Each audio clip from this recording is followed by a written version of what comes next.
de nous donner l'occasion d'avoir une discussion politique à partir de nos expériences et de l'analyse que nous faisons à l'endroit où nous sommes en tant que maire de la situation politique, de la situation dans nos pays, mais aussi à l'échelle européenne et internationale. Les occasions sont rares parce que c'est vrai que les maires, nous sommes des gestionnaires de communautés, des gestionnaires de services.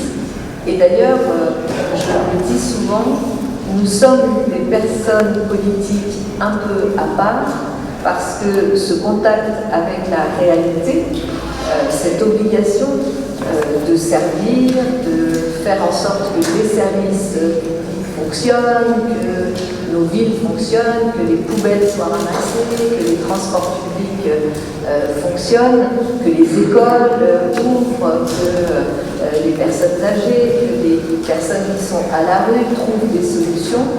Tout cela, cette confrontation au réel, nous empêche peut-être de devenir fous, parce que souvent dans la vie politique, lorsque on est à une échelle de théorie et de discours, mais pas d'action, je pense qu'on devient fou.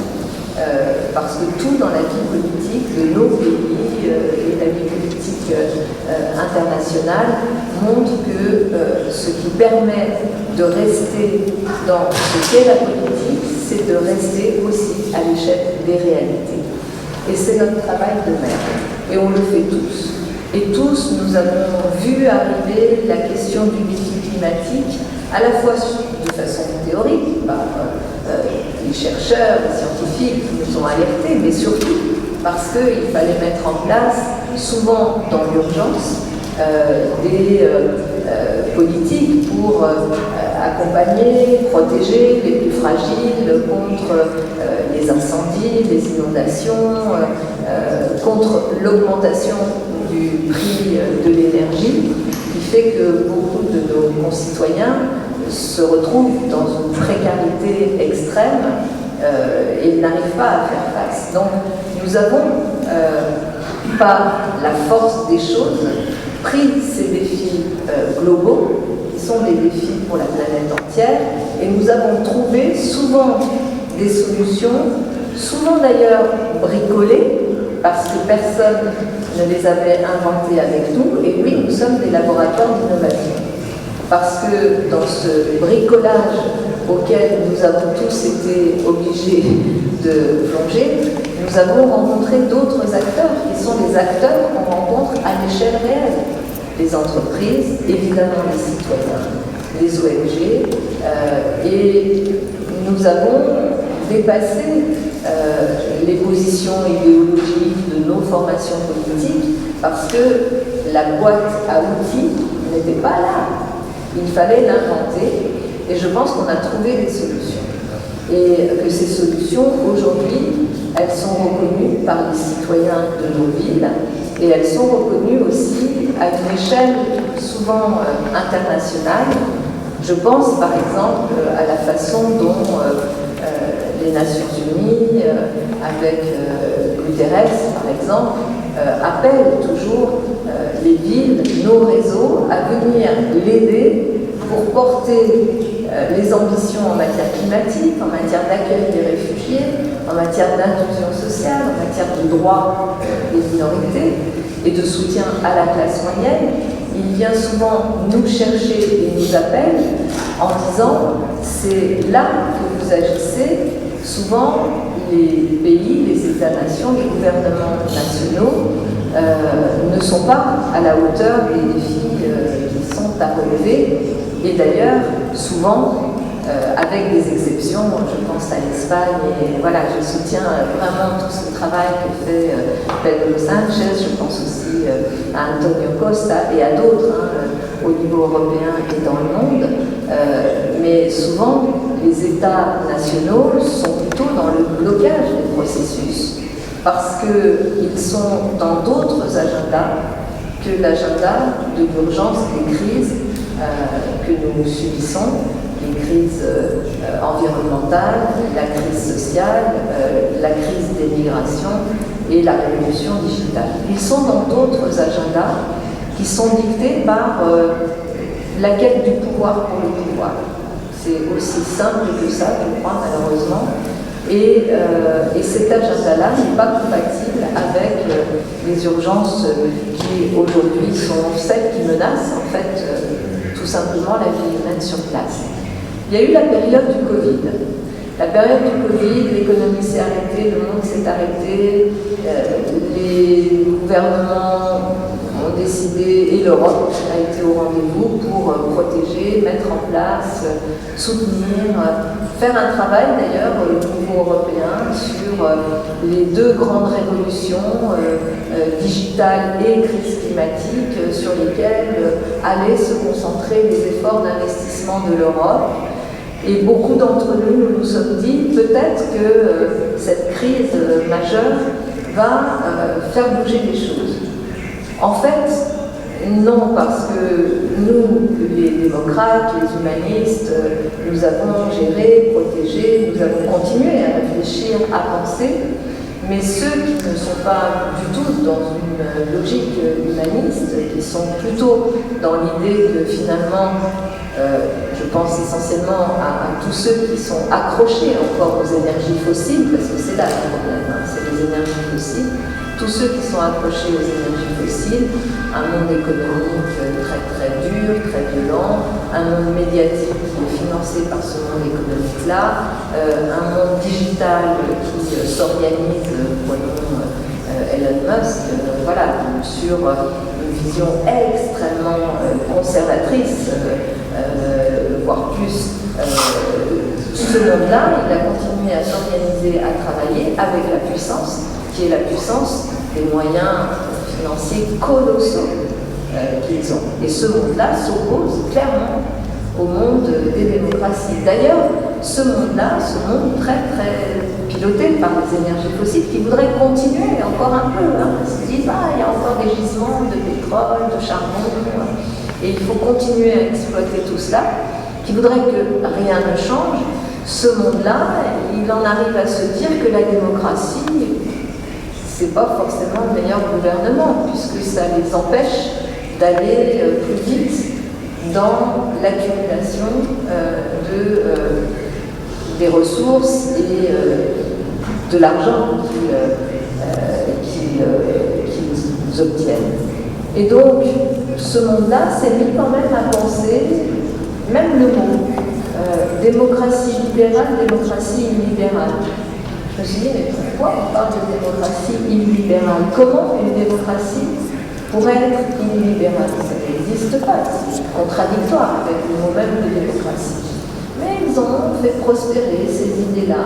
Ils ont fait prospérer l'idée que finalement, si le monde, les pays, les villes étaient gérés comme des conseils d'administration des entreprises, ça serait tellement plus facile. On demanderait l'avis à personne. Et ceux qui décideraient, qui savent, parce que c'est l'élite qui peut décider, prendraient forcément les bonnes décisions, surtout pour elles d'ailleurs. Donc on est confronté à cela. Mais je pense qu'on est à un moment très intéressant où, du côté de ceux qui voient le danger pour l'humanité, pour les démocraties, pour les valeurs humanistes que nous portons et que nous rendons concrètes tous les jours à travers nos politiques de gratuité des transports, d'accès à l'éducation, d'accès au logement, etc., etc., nous avons aussi compris qu'il se passait quelque chose de très très grave et que ça oblige à une organisation au moins aussi puissante que celle qui nous est opposée. Et j'ai perçu en allant à New York à la Climate Week qu'il y avait quand même des choses qui étaient en train de bouger. Lorsque le secrétaire général de l'ONU a réuni dans la même salle pour l'Assemblée des Nations Unies sur le climat les villes pour la première fois, des entreprises qui agissent, par exemple dans le domaine des assurances, le risque climatique il pose quand même des gros problèmes liés aux assurances. il y avait les organisations financières internationales et il y avait les États qui agissent, et que le secrétaire national des Nations Unies lui-même a dit dans cette salle, il n'y aura pas ceux qui font du greenwashing ou ceux qui n'agissent pas, et ceux qui n'agissent pas n'auront pas le droit de parler. D'ailleurs, les États-Unis n'avaient pas le droit de parler et la Chine n'avait pas le droit de parler. Et c'était très intéressant, c'est la première fois que je voyais cela. Première fois aussi que nous allons pouvoir mettre un pied dans la négociation sur le climat pour la COP28 à Dubaï. C'est très important. Pourquoi? Parce que, en fait, tout est dans le processus de décision. Ce que nous revendiquons, ce n'est pas de décider tout seul, ce n'est pas le pouvoir des villes contre le pouvoir des États qui deviendrait, par une organisation supranationale des villes, le pouvoir de remplacement. Non, ce que nous revendiquons, ce sont d'autres processus de décision. Parce que nous savons d'expérience que dans nos villes, si nous décidons tout seuls, rien ne se passe. Et que tout ce que nous faisons tous les jours dans ces innovations sociales, c'est d'inventer de nouveaux processus de décision qui vont chercher les gens qui sont le plus loin possible des processus de décision, parce que c'est la seule façon d'adhérer à un projet collectif, à un projet humaniste et à un projet démocratique. Et que la seule façon, le bon gouvernement, c'est celui qui permet au plus grand nombre de se sentir concerné par les décisions. Donc nous, notre revendication est d'être dans le processus de décision. Et on a une fenêtre qui s'ouvre.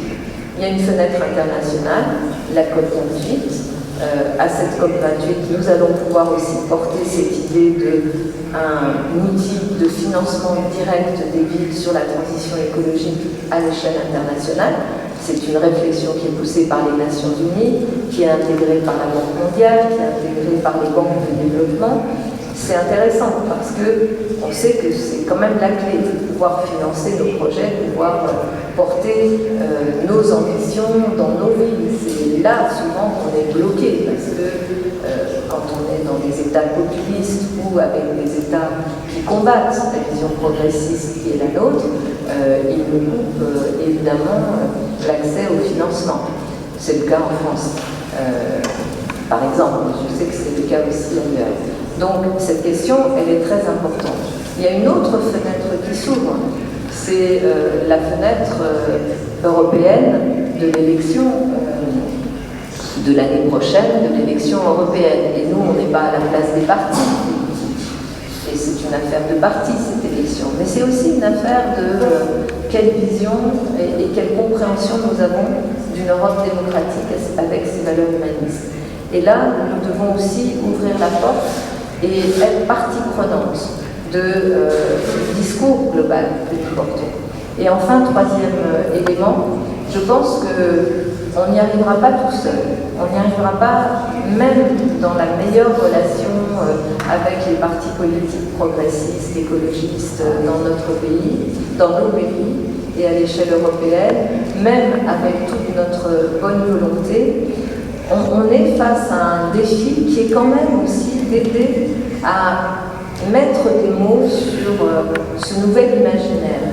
Des jeunes qui ont connu 2 ans de Covid, qui sont restés enfermés entre 18 et 20 ans, à qui on a dit, si tu sors, tu peux tuer ta grand-mère. Donc, tu es un danger.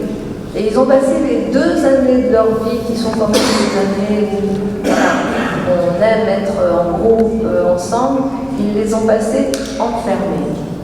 Et ils sont sortis de là encore plus addicts aux réseaux sociaux, et ils sont sortis de là avec en plus la crise climatique où, évidemment, ils ne peuvent pas se projeter à 30 ans, à 40 ans, et ils vont faire des enfants.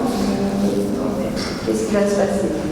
Donc, il nous faut vraiment, avec eux, parce qu'on ne peut pas le faire à leur place et sans eux, puisque nous, nos imaginaires, ils se sont construits dans un autre monde, où on pensait qu'en étant jeune, on allait changer le monde, et on continue à être jeune et à vouloir changer le monde. Mais il faut qu'on se mette à leur place et avec eux. Et je crois que pour pouvoir mettre les mots aussi sur ce monde que nous projetons, et derrière c'est des politiques concrètes, il nous faut les artistes. Et il nous faut que les artistes eux-mêmes nous disent comment ils doivent se faire. Parce que je pense que le monde a besoin de ceux qui le représentent dans un imaginaire qui est celui des artistes, pour pouvoir être pensé et pouvoir être mieux organisé. Et je crois que les maires que nous sommes, on a cette chance de travailler aussi à l'échelle locale avec le monde culturel, avec les artistes, qui sont restés très loin de la politique ces derniers temps, qui ne doivent pas venir comme des acteurs de la politique classique, ce ne sont pas des acteurs des partis politiques, mais ils sont à un autre endroit qui est indispensable si on veut trouver des solutions. Voilà. Mais moi, je suis assez confiante parce que on est là, on n'est pas tout seul, il y a d'autres gens qui pensent aussi ailleurs, dans d'autres sphères, et il faut se reconnaître et agir et parler ensemble et ne pas avoir peur, ne pas avoir peur. Franchement, on n'a rien à perdre. Merci.